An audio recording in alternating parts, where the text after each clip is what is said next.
যৌথভাবে ড্রোন তৈরি করতে যাচ্ছে দুই প্রভাবশালী মুসলিম দেশ তুরস্ক এবং মিশর। সামরিক শক্তিতে সবথেকে এগিয়ে থাকা এই দুই মুসলিম দেশের যৌথভাবে অস্ত্র তৈরি মুসলিম বিশ্বের জন্য অত্যন্ত গুরুত্বপূর্ণ ঘটনা। ন্যাটো সদস্য তুরস্ক এই মুহূর্তে অস্ত্র তৈরির প্রযুক্তিতে মুসলিম বিশ্বের সবথেকে এগিয়ে, আর আধুনিক অস্ত্রশস্ত্রের বিবেচনায় মিশর হচ্ছে মুসলিম বিশ্বে সবথেকে শক্তিধর দেশ। তুরস্ক এবং মিশরের এ ধরনের চুক্তি ইসরায়েলের ভবিষ্যৎকে হুমকি মুখে ফেলবে। মিশর ইসরায়েলের সাথে সবথেকে বেশি যুদ্ধ করা দেশ এবং ভবিষ্যতে বড় যুদ্ধের সম্ভাবনাও বেশি। এদিকে তুরস্ক অতীতেও মিশরের জন্য F-16 যুদ্ধবিমান তৈরি করেছিল। কায়রোতে তুরস্কের প্রতিষ্ঠান হ্যাভেলসান এবং মিশরের রাষ্ট্রায়ত্ত আরব অর্গানাইজেশন ফর ইন্ডাস্ট্রিয়ালাইজেশন বা AOI একটি যুগান্তকারী চুক্তি স্বাক্ষর করে। এই চুক্তির আওতায় VTOL বা vertical takeoff and landing UAV যৌথভাবে উৎপাদন করবে। অর্থাৎ ভবিষ্যতে কেবল তুরস্ক নয়, মিশরও নিজস্ব কারখানায় অত্যাধুনিক সামরিক ড্রোন তৈরি করবে। ড্রোন এখন যুদ্ধক্ষেত্রে আধিপত্য বিস্তার করছে।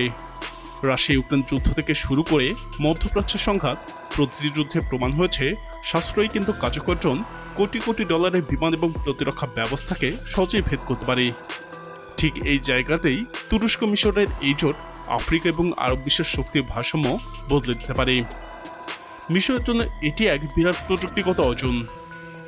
তুরস্ক দীর্ঘদিন ধরেই সামরিক প্রযুক্তিতে আত্মনির্ভরশীল হওয়ার চেষ্টা করছে। সেই সাথে তারা কেবল নিজেদের জন্যই নয়, মুসলিম বিশ্বের অন্য দেশগুলোর জন্য একটি বিকল্প তৈরি করছে। মিশরের সাথে তাদের সহযোগিতা নতুন কিছু নয়।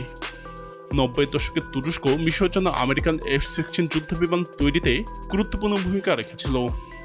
তুরস্কের লাইসেন্স দিয়ে তৈরি হলেও তুর্কি ইন্ডাস্ট্রি মিশরের জন্য শতাধিক F-16 বিমান তৈরি এবং সরবরাহ করেছিল।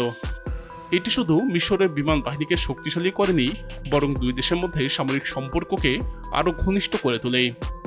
আগে যেখানে তারা ইসরায়েল বা পশ্চিমা দেশ থেকে সামরিক ড্রোন আমদানি করত, এখন নিজেদের মাটিতে উৎপাদন করতে পারবে। মিশরের প্রতিরক্ষা শিল্পের আত্মনির্ভরশীলতাও আসবে। আফ্রিকার অন্যান্য দেশে ড্রোন রপ্তানির সুযোগও তৈরি হবে। ইসরায়েলের সাথেও সম্ভাব্য সংঘাতে মিশর শক্তিশালী অবস্থানে থাকবে। তুরস্ক ইতিমধ্যেই বায়রাক্টার TB2 এবং আকিনজি ড্রোন দিয়ে বিশ্বব্যাপী সাড়া ফেলেছে।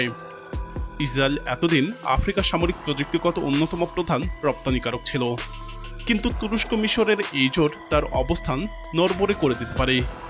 বিশেষ করে মিশর যদি ড্রোনে আত্মনির্ভরশীল হয়ে যায়, তাহলে ইসরায়েলের সামরিক প্রভাব কমে আসবে। উপরন্তু তুরস্ক এবং মিশরের ঘনিষ্ঠ সম্পর্ক হলে ইসরায়েলের চারপাশে নতুন এক শক্তিশালী ব্লক দাঁড়িয়ে যেতে পারে। তুরস্ক আর মিশরের এই ড্রোন চুক্তি শুধু একটি প্রতিরক্ষা সহযোগিতা নয়, এটি আসলে নতুন একটি সামরিক ভারসাম্যের সূচনা। আগামীতে এই জোট আফ্রিকা এবং মধ্যপ্রাচ্যের রাজনৈতিক দৃশ্যপটকেও বদলে দিতে পারে। আর ইসরায়েলের জন্য এটি নিঃসন্দেহে এক ভয়ঙ্কর হুমকি। তুরস্ক এবং মিশরের সামরিক বন্ধুত্ব মুসলিম বিশ্বের জন্য এক ধরনের অনুপ্রেরণা। এতদিন মুসলিম দেশগুলো পশ্চিমা দেশগুলোর উপর সম্পূর্ণ নির্ভরশীল ছিল, অস্ত্র কেনা থেকে শুরু করে রক্ষণাবেক্ষণ সবকিছু পর্যন্ত। কিন্তু তুরস্ক এবং মিশরের এই সম্পর্ক দেখাচ্ছে মুসলিম বিশ্ব নিজেদের প্রযুক্তি তৈরি এবং ভাগাভাগি করতে পারে। এর ফলে মুসলিম দেশগুলোর মধ্যে আস্থাও বৃদ্ধি পাবে, পশ্চিমাদের অস্ত্র নির্ভরতাও কিছুটা কমে আসবে, রাজনৈতিকভাবে মুসলিম দেশগুলো ঐক্যবদ্ধ হতে পারবে। প্রিয় দর্শক, তুরস্ক এবং মিশরের মধ্যে এই ড্রোন উৎপাদন চুক্তি ভবিষ্যৎ মধ্যপ্রাচ্য এবং বিশ্ব রাজনীতিতে কি পরিবর্তন আনতে চাচ্ছে? আপনার মতামত কমেন্টে জানান।